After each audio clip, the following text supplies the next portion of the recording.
ॐ अज्ञानतिमिरान्धस्य ज्ञानाञ्जनशलाकया चक्षुरुन्मिलितं येन तस्मै श्रीगुरवे नमः। वाञ्छाकल्पतरुभ्यश्च कृपा सिन्धुभ्यैव च पतितानां पावनेभ्यो वैष्णवेभ्यो नमो नमः। नमो महावदन्याय कृष्ण प्रेम प्रदायते कृष्णाय कृष्ण चैतन्य नाम्ने गौरत्विषे नमः।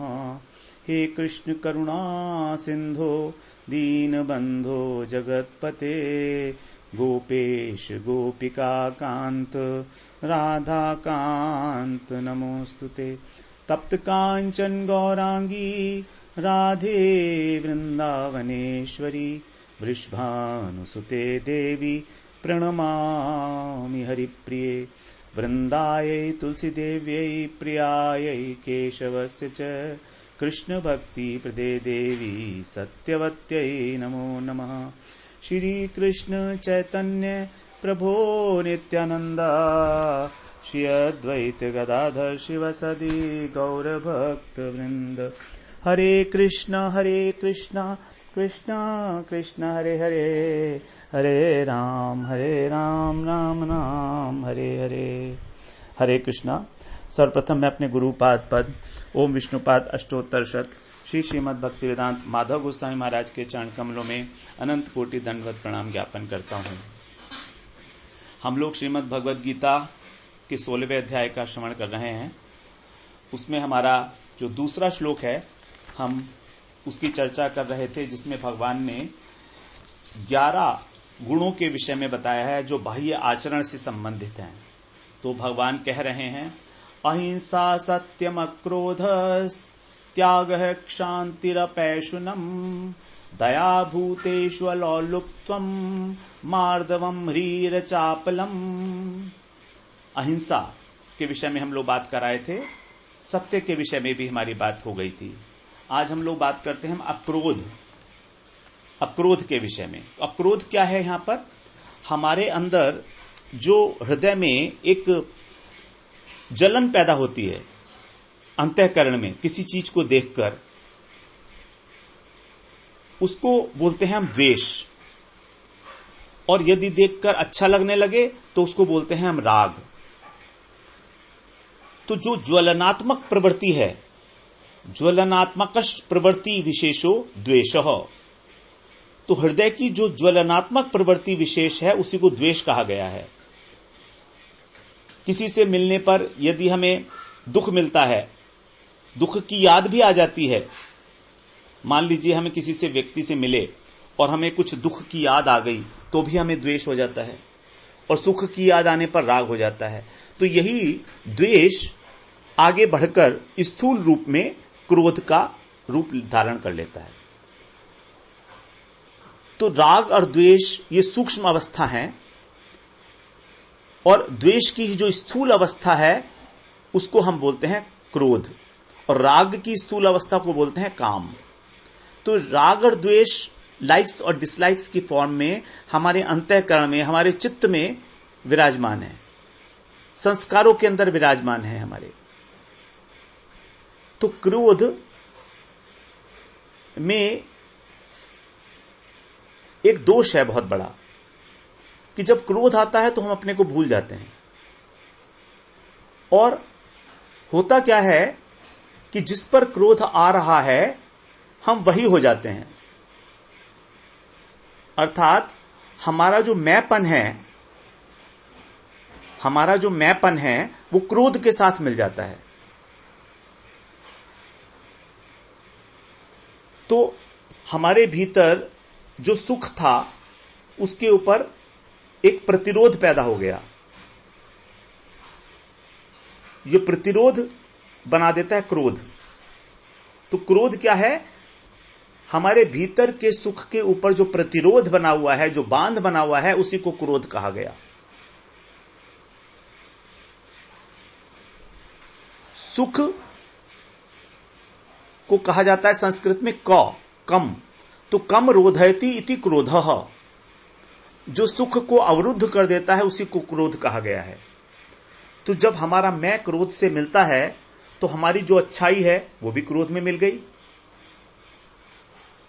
और फिर क्या होता है, क्रोध करना ही अच्छा लगने लगता है। तब हम सोचते हैं कि देखो तो मैंने इस पे क्रोध करके इसको कितना मजा चखाया। हम अपने क्रोध को अच्छा मानने लगते हैं। यह बहुत बड़ा दोष है क्रोध में। हम अपने क्रोध को जस्टिफाई करते हैं अलग अलग प्रकार से। कारण क्या है कि हमारा जो मैंपन है उसके अंदर मिल गया, मतलब हमारा जो अहंकार है, अभिमान है, वो क्रोध बन गया, और हम अपने अभिमान के ऊपर किसी प्रकार की चोट बर्दाश्त नहीं कर सकते। लेकिन जब क्रोध उतर जाता है तो हमारा मैं उस क्रोध से अलग हो जाता है। तब पता लगता है कि क्रोध में कितना हमारा नुकसान हो गया, कितनी बुरी चीज थी ये क्रोध। आंखें लाल लाल हो गईं, भौएं चढ़ गईं, हाथ पैर कांपने लगे, मुंह से उल्टी सीधी बातें निकलने लगी, जिसके लॉन्ग टर्म रिपरकशंस हैं। द्रौपदी जब दुर्योधन के ऊपर हंस दी थी तब क्रोध आया था दुर्योधन को, और उसी क्रोध के कारण ही यह महाभारत युद्ध हुआ। तो बड़ा भयंकर है ये क्रोध। युद्ध का कारण क्रोध ही बनता है। अलगाव का कारण, जो हमारे यहां मन मुटाव होते हैं आपस में, उन सब का कारण क्रोध है। हृदय से एक दुर्गंध निकलती है क्रोध करते हुए, दुर्गंध, बदबू, जो पूरे अंतःकरण को दूषित कर देती है और बहुत समय तक दूषित रखती है। ऐसा नहीं है कि वो दुर्गंध जल्दी साफ हो जाए। क्रोध तो शांत हो जाएगा थोड़ी देर तक, वो तो क्रोध ज्यादा देर तक सस्टेन नहीं कर सकता, because lot of energy is required in it. बहुत ऊर्जा चाहिए क्रोध के लिए। क्रोध करने के बाद कितनी थकान हो जाती है हमको, आपने महसूस किया होगा। तो थकान तो होती ही है, साथ में हमारा अंतःकरण कलुषित हो जाता है। हम कुछ भी अच्छा नहीं सोच पाते। भगवान के नाम में तो मन लगने की दूर की बात है, साधारण जगत की वस्तुएं भी अच्छी नहीं लगती हैं, क्योंकि इतना दुर्गंधमय वातावरण हो गया है हमारे हृदय के अंदर उस क्रोध के कारण। विष है ये क्रोध, विष के समान है। तो भगवान कह रहे हैं अक्रोध, इसलिए क्रोध शून्यता को उपलब्ध होना है। क्रोध आए ही ना। अक्रोध का मतलब है कि क्रोध आने की स्थिति उपस्थित होने पर भी क्रोध का ना आना, सर्वथा अभाव। यहां पर क्रोध को वश में करने की बात नहीं कह रहे हैं भगवान, यहां पर कह रहे हैं क्रोध उठे ही ना, अक्रोध की स्थिति आए। फिर आगे जो बता रहे हैं, अगला वाला गुण क्या है, त्याग। तो यहां पर दूसरे अध्याय का चौथा है, और शुरू से अगर हम लेंगे तो 13वीं दैवी संपदा है त्याग। क्योंकि पहले श्लोक में 9 बताई, यहां पर 11 बताएंगे, तो 9 के बाद जब ये चौथा होगा तो 11 हो जाएगा हमारा। इस प्रकार से 13वां। तो भगवत गीता हमको त्याग का ही पाठ पढ़ाती है। यदि गीता शब्द को उल्टा किया जाए तो बनेगा तागी। तागी का मतलब त्यागी। तो त्याग का ही पाठ पढ़ाती है भगवत गीता हमें। शांति के लिए भगवान ने यह कहा, त्यागात शांति अनंतरम। 12वें अध्याय के 12वें श्लोक में यही बात कही, त्यागात शांति अनंतरम। तो हमेशा हमेशा हमें त्याग के पक्ष में रहना चाहिए, न कि ग्रहण के पक्ष में।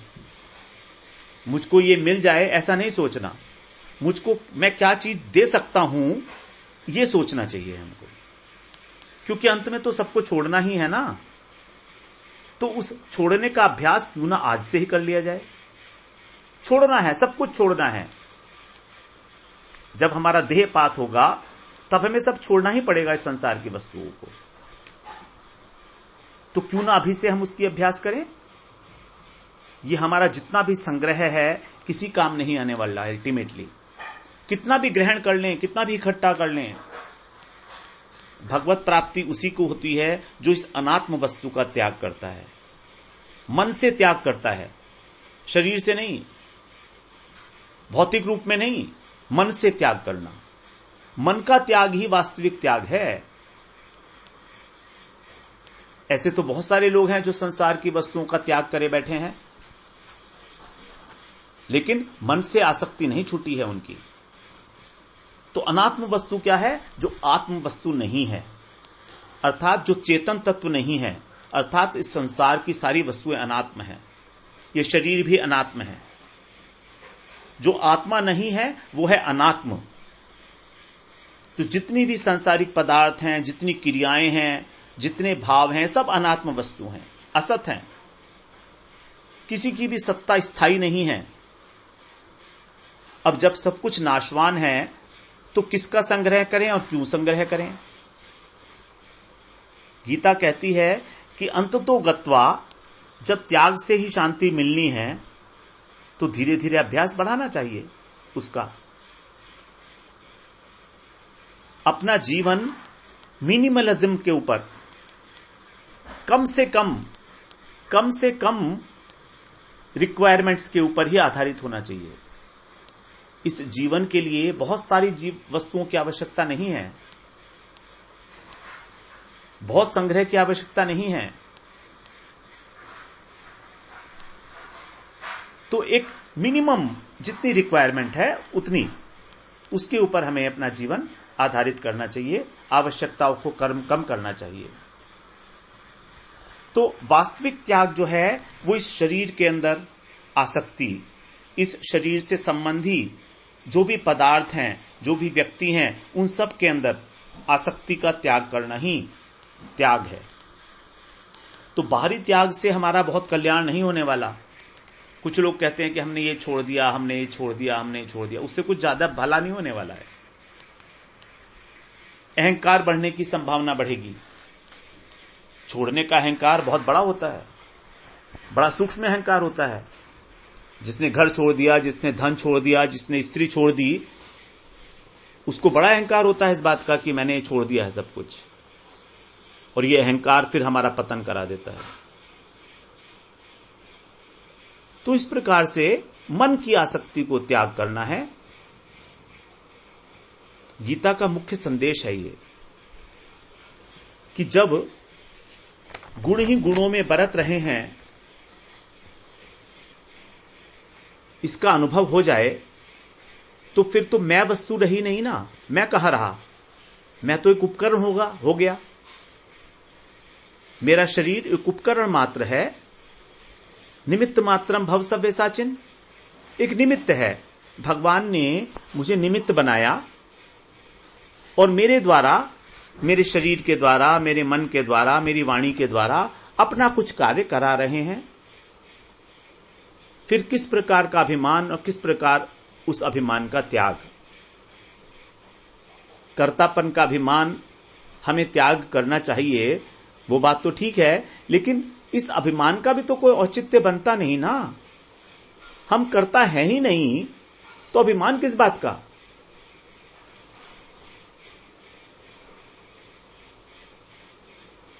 अभिमान तो तब होना जब हम वास्तव में करता हो, लेकिन हम हैं ही नहीं। भगवान कह रहे हैं गुण ही गुणों में बरत रहे हैं, प्रकृति से ही सारी चेष्टाएं की जा रही हैं। तो इस प्रकार से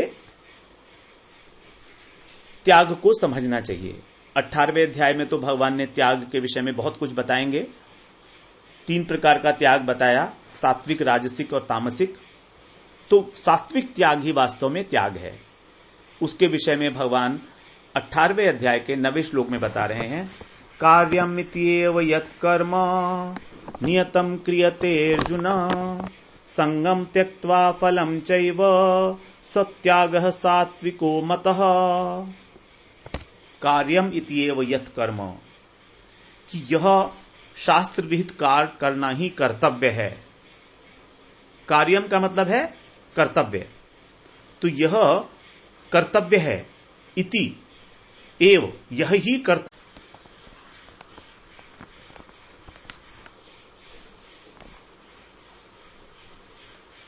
तभी उसको कहेंगे हम सात्विक त्याग।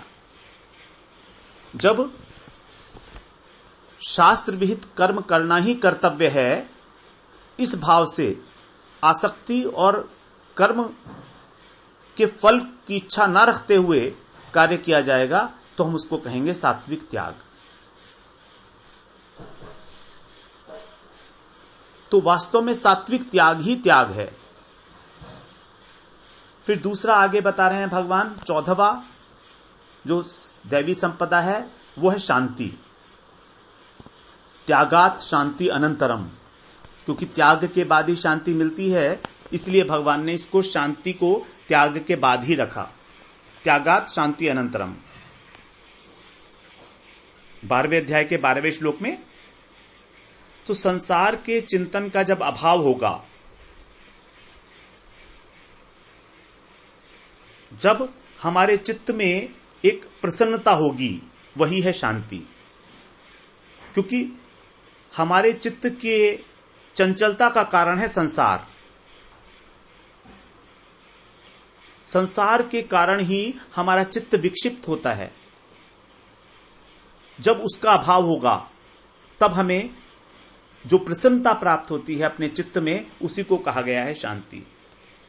तो हमारे जीवन में 2 प्रकार के अनुभव हैं हमें, सुख और दुख। अनुकूल परिस्थिति में दुख मिलता है, सुख मिलता है, जिससे हमारे पुण्य का नाश होता है। यह बड़ी महत्वपूर्ण बात है।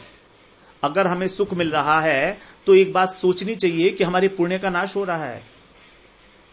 और प्रतिकूल परिस्थिति में दुख मिलता है, और यदि दुख को बिना प्रतिकार के सहन किया जाएगा तो हमारे पाप का नाश होता है। कंडीशंस हैं। स्वीकार करने पर, उस दुख को स्वीकार करने पर ही हमारे पाप का नाश होता है। तो यदि हम सुख में अत्यंत हर्षित होते हैं तो क्या होगा? हमारे सुधरने के बदले हमारे बिगड़ने की आशंका अधिक है। और दुख में स्वभाव के सुधरने की संभावना बनती है। यदि हम इस रहस्य को समझ लें, दुख में हमारे स्वभाव के सुधरने की संभावना है कि हम सुधर जाएंगे। तो यदि ये रहस्य हम समझ लें इस बात को, तो दुख मिलने पर भी हमारा चित्त स्थिर रहेगा। हम व्याकुल नहीं होंगे, चंचल नहीं होंगे। और जब चंचलता और मिट जाएगी चित्त की, तभी शांति का अनुभव होता है। तो ऐसा नहीं है कि अगर दुखी हैं तो अशांत रहेंगे। ये मन को एक समाधान करने का बात है। यदि मन इस बात को समझ गया कि इस दुख के कारण मेरे पापों का नाश हो रहा है और मेरे भगवत मार्ग में चलने की संभावना और अधिक प्रबल हो रही है, तो चित्त शांत रहेगा। और शांति का मतलब है प्रसन्न रहेगा, और प्रसन्नता का मतलब है, स्थिर होने का मतलब है शांति। फिर आगे 15वां जो दैवी संपदा बताई गई है वो है अपैशुनम, किसी के दोषों को अन्य लोगों के सामने प्रकट करना। इंपॉर्टेंट बात है ये। हम लोग कई बार स्वाभाविक रूप से एक व्यक्ति के दोष को दूसरे के आगे वर्णन करने लगते हैं। इसको चुगली कहेंगे। यही इसको कहा जाता है पिशुन्नता। पिशुन्नता, पिशुन्नता। इसका उद्देश्य क्या है? इसका उद्देश्य यह है कि जो दूसरा व्यक्ति है वो भी जिस व्यक्ति की निंदा की जा रही है, चुगली की जा रही है, उसके प्रति दुर्भावना से युक्त हो जाए, उसे अच्छा ना माने। इस प्रकार की इच्छा ही हमको निंदा के अंदर प्रवृत्त करती है, चुगली करने में प्रवृत्त करती है। तो इस पिशुनता का ना होना यही है अपैशुनम। अब इसमें हानि क्या है? दूसरे के भीतर जब हम बुराई देखते हैं तो हम उसका चिंतन करते हैं, और जब जिस चीज का हमारा मन चिंतन करता है वो मन का स्वरूप वैसा ही हो जाता है। मन की एक बड़ी स्पेशलिटी है, उसका गुण है तदाकारिता। जिस वस्तु का चिंतन करेगा उस वस्तु के आकार वाला हो जाएगा। जैसे आप अगर घड़ी का चिंतन करें तो आपका मन घड़ी का आकार ले लेगा, इमीडिएट, तभी आपका मन स्वयं ही घड़ी के अंदर परिवर्तित हो जाएगा। तदाकारिता है, उसी वस्तु का आकार ग्रहण कर लेता है। जैसे किसी ने कहा गाय, तो गाय की जो पिक्चर है वो हमारे मन के अंदर अंकित हो गई। अब हमारा मन गाय के रूप में हो गया, हमें बिल्कुल दिखाई दे रही है गाय। किसी की बुराई हमने देखी तो मन वो बुराई वाला ही हो गया, बुराई ही बन गया मन, तो बुराई हमारे अंदर आ जाती है। और भक्तों की निंदा करना, साधु की निंदा करना तो बहुत बड़ा अनर्थ है। सबसे पहला अनर्थ ही यही है, अपराध ही यही है। नामापराध में सबसे पहला अपराध है साधु निंदा। जो साधु भगवान के नाम का प्रचार करते हैं, गुणगान करते हैं, भगवान को भगवान सिद्ध करते हैं, उन साधुओं की निंदा भगवान का नाम कैसे सहन कर सकता है? भगवान को इस जगत में किसने प्रकाशित किया? भक्तों ने। अगर भक्त नहीं होते तो भगवान को कौन जानता? तो उस भक्त की निंदा को भगवान का नाम किस प्रकार से सहन करेगा? इसी को बोल देते हैं हम नामापराध। तो सब 10 नामापराध में सबसे पहला नामापराध आता है साधु निंदा। ये तो बहुत बड़ा अपराध होता है। अब यदि हम सांसारिक लोगों की निंदा करें तो क्या ठीक है? नहीं है, क्योंकि हमारा स्वभाव बन जाएगा वही निंदा करने का। और यदि हमारा स्वभाव बन गया विषयी पुरुष की निंदा करने का भी, तो हम साधु पुरुष की भी निंदा शुरू कर देंगे और यहीं से हमारा पतन आरंभ हो जाएगा। कुछ लोग ऐसे होते हैं जो दूसरे के अंदर थोड़ा सा भी दोष होता है तो उसे देख लेते हैं, सरसों के दाने के बराबर दोष, जरा सा भी, लेकिन अपना कितना कितना बड़ा दोष होता है तो भी नहीं दिखता उनको। ये परदोष दर्शन की आदत है और इसको हर जगह इसको निकृष्ट माना गया है, गलत माना गया है, बहुत बुरी आदत है। जिस दिन से हम लोगों ने अपने अंदर दोष देखने आरंभ कर दिए, उस दिन से समझ लीजिए कि हमारा परमार्थिक जीवन शुरू हो गया। उसी दिन से सबसे पहला स्टेप है परमार्थ में कदम रखने के लिए अपने दोषों का दर्शन करना। जब तक हमें अपने दोष नहीं दिखते हैं, हम समझना चाहिए कि अभी हमने ये पहला कदम भी नहीं उठाया परमार्थ की ओर। तो ये पर दोष दर्शन न करना, यही है अपैशुनम। फिर आगे कह रहे हैं दया भूतेषु, सभी प्राणियों में दया का भाव रखना, दोष नहीं देखना अपितु दया का भाव रखना। सर्वभूति ते रतः, दया का अर्थ है चित्त वृत्ति की द्रवता।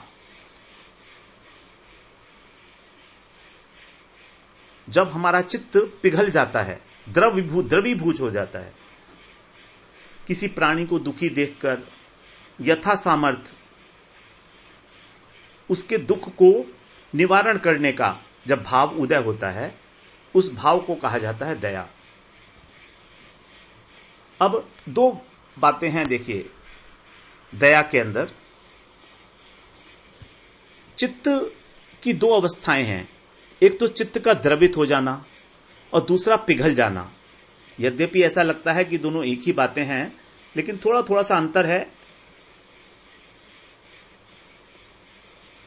पिघलने का अर्थ हो गया कि उसका दुख देखकर हमारे आंसू तो आ गए, लेकिन हृदय वहीं का वहीं है। हमारे आंसू आ गए, हमारा हृदय पिघल गया, तो हमारे आंसू आ गए उसकी दया देखकर, लेकिन हृदय हमारा कठोर रहा। लेकिन जो द्रवता है चित्त की, उसके अंदर उसके दुख को दूर करने का भाव यह भी उत्पन्न होगा। तो इतना थोड़ा सा अंतर है। पिघलने से आंसू तो आएंगे, लेकिन हृदय कठोर रहेगा। लेकिन द्रवीभूत होने से, हमारा हृदय भी द्रवीभूत होने से उसके कष्ट को निवारण करने के लिए प्रयासरत होगा। पहली कंडीशन में हमने उसके दुख को हटाने के लिए कोई प्रयास नहीं किया। जैसे भगवान राम के विषय में बताते हैं कि जब वो किसी का भी दुख देखते थे तो उससे दुगना दुख भगवान को होता था, डबल। जटायु को जब उन्होंने घायल देखा, अपने कंधे पर उठाया और उसकी शरीर की धूल को अपनी जटाओं से पोंछा। जटायु की धूरी जटान सुझारी, अपने वल्कल वस्त्र से उसका रक्त पोंछा, क्योंकि उसको घायल कर दिया था रावण ने। सीता हरण का जो दुख था राम को भूल गए। कारण क्या था? जटायु के दुख से तादात्म्य हो गया उनका, वो उनको अपना ही दुख लगने लगा। जैसे कृष्ण सुदामा जी का जब दुख देखा उन्होंने, जब उनकी दीन दशा देखी तो रोने लगे। देखी सुदामा की दीन दशा, करुणा करके करुणा निधि रोए। पानी परात को हाथ छू नहीं, नैनन के जल सो पग धोए। राम और कृष्ण दोनों के जीवन में ही किस प्रकार से दया का भाव देखा जाता है। झरझर बह रहे हैं कृष्ण की आंखों से आंसू। झड़ी लग गई। रुक्मिणी जी परात में पानी लेकर आई, लेकिन छुआ क्या उन्होंने? छुआ तक नहीं। अब ये नहीं कि केवल रो रहे हैं कृष्ण, एक बहुत बड़ी संपदा उन्होंने सुदामा के घर पर पहुंचा दी। और वो भी कैसे? उनके आत्मसम्मान को जरा सी भी ठेस लगाए बिना। कुछ लोग होते हैं जो कुछ देते हैं तो 100 बार बोलते हैं कि देखो हमने तुमको ये दिया, हमने तुमको ये दिया, तो उससे उनके आत्मसम्मान को ठेस पहुंचती है। लेकिन किसी भी प्रकार ठेस पहुंचाए बिना सुदामा के घर पर ही सब कुछ संपत्ति कृष्ण ने पहुंचा दी। यही है दया का, सक्रिय दया का स्वरूप। दया के विषय में बहुत सारी बातें हैं। दया के 3 स्वरूप हैं, करुणा, दया और कृपा। अब यहां पर जब प्रसंग है तो हम इस बात की भी चर्चा कर लेते हैं। करुणा क्या है, दया क्या है और कृपा क्या है? संतों के हृदय में हमेशा करुणा होती है। चाहे कोई कितना भी दुष्ट से दुष्ट व्यक्ति ही क्यों न हो, उसके प्रति भी उनका हृदय करुणावान रहता है। वे सोचते हैं कि देखो तो संसार भगवान से विमुख होके अज्ञान के कारण ये कितना बड़ा दुख पा रहा है, अच्छे बुरे काम करके संसार में फंसा हुआ है, अपने कल्याण की कोई चेष्टा नहीं कर रहा है। वाल्मीकि रामायण में जब हनुमान जी राम की जीत का संदेश लेकर अशोक वन में गए सीता जी के पास, तो संदेश देकर कहा उन्होंने कि आप मुझे आज्ञा दें कि इस वन में जो राक्षसियां हैं, जिन्होंने आपको कष्ट पहुंचाया है, मैं उनको अपने पांव से कुचल दूं। तो जानकी जी क्या कहती हैं? हे हनुमान, चाहे कोई कितना ही बड़ा पापी हो या पुण्यात्मा हो, भले ही वध के योग्य क्यों न हो, लेकिन आप्त पुरुष का यह कर्तव्य है कि उसके ऊपर कृपा करे। यदि कहें कि अपराधी को दंड की सजा मिलनी चाहिए, दंड मिलना चाहिए अपराधी को, तो कह रही है न कश्चित न अपराध्यति। संसार में ऐसा कौन है जिसने कोई ना कोई अपराध ना किया हो? और यही बात भरत जी ने भी कही थी, न कश्चित न अपराध्यति। तो सत्पुरुष जो होते हैं वो सभी के प्रति दयावान होते हैं, करुणावान होते हैं। करुणा की बात कर रहे हैं हम लोग। तो किसी दुष्ट के प्रति भी सद्भाव रखना, उसका अनिष्ट न सोचना, उसका भला सोचना, यही है करुणा। दधीची ऋषि ने देवताओं को अपनी हड्डियां तक दी थी, शिवी महाराज ने कबूतर को अपने शरीर का मांस दे दिया, क्योंकि करुणा करना ही संतों का स्वभाव है। वे पात्र अपात्र का विचार नहीं करते, सभी उनकी करुणा के पात्र होते हैं। तो फिर हम कल बात करते हैं तीसरे स्वरूप के विषय में, दया और कृपा, इन दोनों के विषय में। वांछा कल्पतरुभ्यश्च कृपा सिंधुभ्येव च पतितानां पावनेभ्यो वैष्णवेभ्यो नमो नमः।